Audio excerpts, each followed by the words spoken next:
मित्रांनो, आज आपण इयत्ता 5वी परिसर अभ्यास 1 प्रकरण 22वे वाढ आणि व्यक्तिमत्व विकास स्वाध्याय संपूर्ण उत्तरासहित पाहणार आहोत. प्रश्न क्रमांक 1. काय करावे बरे? कबीरला प्राणीशास्त्र विषयाचा अध्यापक व्हायचे आहे. त्यासाठी त्यांनी आतापासून काय तयारी करावी? उत्तर. कबीरला सर्वात प्रथम विज्ञान विषयाची आवड असायला पाहिजे. विविध पुस्तकातून व मासिकातून त्याने प्राण्यांविषयी माहिती मिळवायला पाहिजे. पक्षी व प्राणी यांच्या जीवनाविषयी दीर्घकाळ अभ्यास करायला पाहिजे. त्यांच्या निरीक्षणाला वेळ दिला पाहिजे. लहानपणापासूनच कबीरला अभ्यासात वेळ द्यायला पाहिजे. प्रश्न क्रमांक 2. जरा डोके चालवा. सायकल चालवायला शिकण्यापूर्वी आपल्याला इतर कोणकोणते कौशल्य विकसित झालेले असतात? उत्तर. सायकल चालवण्यासाठी मजबूत सशक्त पायांची गरज आहे. हातांनी हँडल पकडून जेथे हवे तिथे वळवण्यासाठी चपळाईपणा हवा. डोळे सतत सावधानता बाळगून सायकल पुढे न्यायला मदत करतात. आजूबाजूच्या वाहनांची व माणसांची नोंद घेण्यासाठी मान त्वरित निरनिराळ्या दिशांना फिरवावी लागते. त्यामुळे हात, पाय, मान व डोळे यांच्यातही विविध कौशल्ये विकसित व्हावी लागतात. सुमनला पुढे स्वतःचे हॉटेल चालवायचे आहे. तिची पुढील जीवनातील कामात ती आता शिकत असलेली कोणती कौशल्ये तिला उपयोगी पडणार आहेत? उत्तर. सर्वात प्रथम तर सुमनला आईकडून स्वयंपाक शिकून घेतला पाहिजे. तिला स्वयंपाक करताना आईची मदत करणे गरजेचे आहे. तसेच एकत्रितरित्या काम करण्याची क्षमताही सुमनमध्ये असणे गरजेचे आहे. उद्योगशीलता, चिकाटी, कौशल्य, क्षमता ही कौशल्य सुमनला मोठेपणी उपयोगी पडणार आहेत. पुढील प्रश्न पाहण्या अगोदर व्हिडिओला एक लाईक तसेच आपल्या चॅनलला सबस्क्राईब करायला विसरू नका. प्रश्न क्रमांक 3. पुढील प्रश्नांची उत्तरे लिहा. 1. अनुवंशिकता म्हणजे काय? उत्तर. आपल्या आईवडिलांसारखी शारीरिक लक्षणे आपल्यामध्ये जन्मताच असणे याला अनुवंशिकता असे म्हणतात.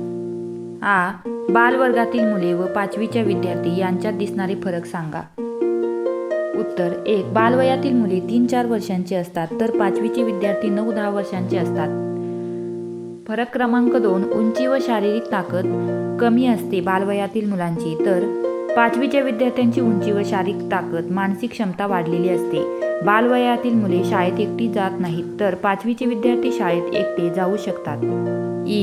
जन्मापासून प्रौढावस्थेपर्यंत आपल्यात कोणकोणते बदल होतात? उत्तर.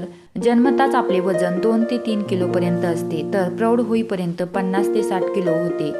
उंचीतही खूप फरक होतात. जन्मता हात पायात ताकद नसते. तरुणपणी हे सर्व अवयव सक्षम होतात. मेंदूची वाढ जन्मापासून ते 6 वर्षापर्यंत होते. प्रौढ अवस्थेपर्यंत आपल्या मेंदूत खूप बदल होतात. तुम्ही आत्मसात केलेली कोणतीही 3 कौशल्ये लिहा. विद्यार्थी मित्रांनो, येथे तुम्हाला तुम्ही आत्मसात केलेली कौशल्ये लिहायला सांगितलेली आहे. मी येथे तुम्हाला नमुना उत्तर म्हणून उत्तर लिहून देत आहे. स्केटिंग चालवणे तसेच दोरीवरच्या उड्या व पोहणे ही कौशल्ये आत्मसात केलेली आहेत. शारीरिक वाढ कशाला म्हणतात? उत्तर. शरीराच्या उंचीत आणि वजनात वाढ होणे याला शारीरिक वाढ असे म्हणतात. शरीराची क्षमता व ताकदीत पण शारीरिक वाढीमुळे फरक पडतो. प्रश्न क्रमांक 4.